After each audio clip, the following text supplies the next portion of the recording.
시편 23편 2절입니다. 시편 23편 2절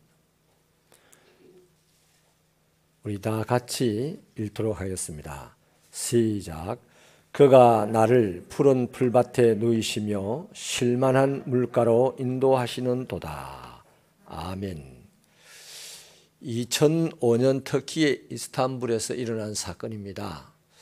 양 한 마리가 낭떠러지로 달려가서 떨어졌고 그 양을 뒤따라서 1,500마리가 다 같이 따라가서 떨어졌습니다.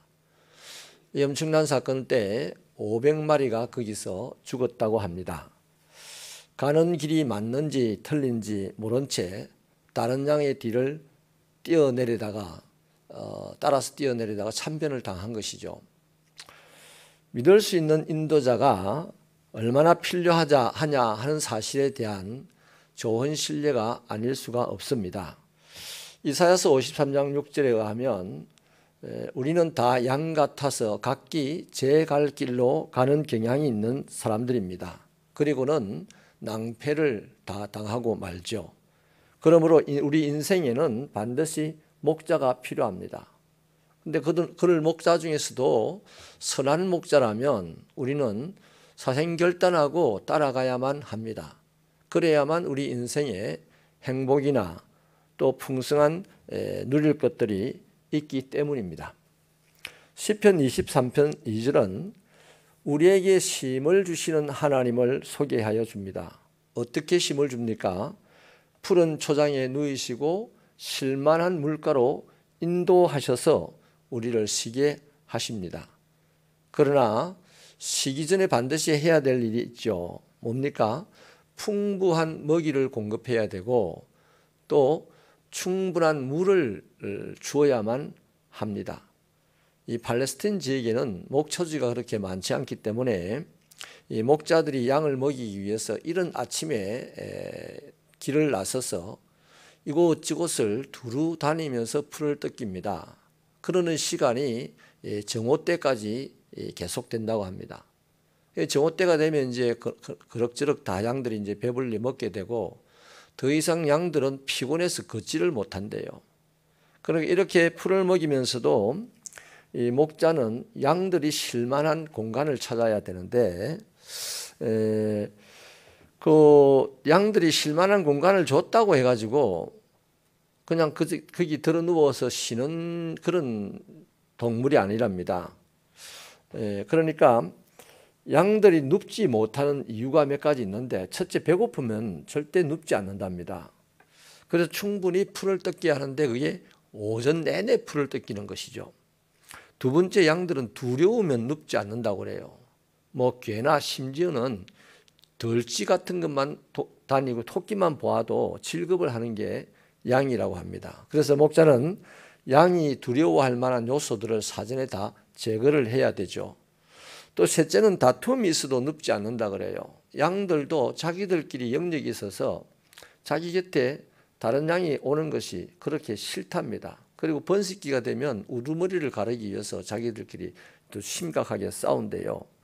때문에 양무리 안에는 늘 긴장이 감도는데 목자가 있어야만 그런 짓을 안 한다는 것이죠. 네 번째는 청결한 곳에 누워주어야 하는데 이 가전 오물과 기생충들이 그 긴 틀에 붙어 있게 되면 금방 병에 걸리고 만다고 합니다. 그래서 푸른 초장에 누인다 이 말은 이미 먹을 것을 충분하게 줬다는 겁니다. 이 푸른 초장은 양들이 누워서 쉴 수 있는 공간입니다. 그래서 이 푸른 초장에 누인다 이 말이 금방 양들이 필요로 했던 조건들을 다 구비하고 난 이후에 해당되는 그것을 다 포함하는 내용이라고 하겠습니다. 이런 문제들이 다 사라지고 나면 양들은 이제 그제서야 덜어 누워서 쉰답니다. 그러면 목자는 일이 다 끝났냐? 또 다른 수고를 해야 됩니다. 양들이 그렇게 쉬는 동안에 이 마실 물이 있는 곳을 찾아야 되는데 광야에서 이런 물길을 찾는다는 것이 쉽지 않다고 그래요. 우리가 아는 것처럼 오아시스가 있는 것도 아니고 이제 급류가 휩쓸고 간 자리에 조그마한 웅덩이들이 생겨서 거기 고여있는 물을 찾아서 양들에게 먹인다고 그럽니다. 그런데 거기 있는 웅덩이의 물들이 다 그럼 적합하냐? 그것도 아니래요. 어떤 물은 썩은 물도 있다고 그러죠. 또 어떤 물은 양의 발목이 약해서 거기까지 올라가지 못한답니다. 계곡까지. 또 어떤 물은 너무 물이 많아서 양의 털에 물이 젖으면 양이 익사를 한다고 그럽니다. 그래서 이런 것들을 다 완벽하게 양들이 물을 마시고 쉴 수 있는 그런 곳들을 발견했을 때 갈대로 만든 피리를 들고 다니다가 분대요. 그러면 양들이 이제 목자에게로 와서 물을 마시고 또 놀다가 집으로 간다는 것이죠. 다윗은 주님께서 자신을 편히 쉬게 하시려고 수고를 한 목자가 수고한 것이 목자가 양을 초장에 눕게 하는 수고와 또 쉴만한 물가로 이끌어가는 수고와 같다는 것으로 비유를 해서 우리에게 보여주었습니다. 여러분, 우리가 이 치열한 세상 삶의 경쟁 사회 속에서 많이 아프고 힘든 우리들의 삶이죠. 그 우리는 어디서 쉴 수 있습니까? 어디서 목을 축일 수가 있습니까? 예수 그리스도밖에 없습니다. 예수님은 우리에게 생명과 풍성한 삶을 주시려고 목적을 가지고 오신 분이에요. 그래서 마태복음 11장 29절에서는 수고하고 무거운 짐을 진 자들아 다 내게로 오라 내가 너희를 쉬게 하겠다 그랬어요. 또 이사야서 55장 1절은 너희 모든 목마른 자들아 물로 나오라 돈 없는 자도 와서 사 먹되 돈 없이 값 없이 포도주와 젖을 사라 그렇게 말씀을 합니다. 그러니까 우리는 결국 예수 그리스도에게로 나와야 합니다. 예수님만 생수의 근원이 되시기 때문이고 우리의 영원한 양식이 되시기 때문입니다. 우리가 하나님 앞에 기도할 때 또 십자가 아래 엎드릴 때 말씀을 묵상할 때 그때 우리는 다시금 편안을 누릴 수가 있고 쉼을 누릴 수가 있는 것입니다. 물론 아직 상황이 해결되지 않아서 힘들기는 합니다.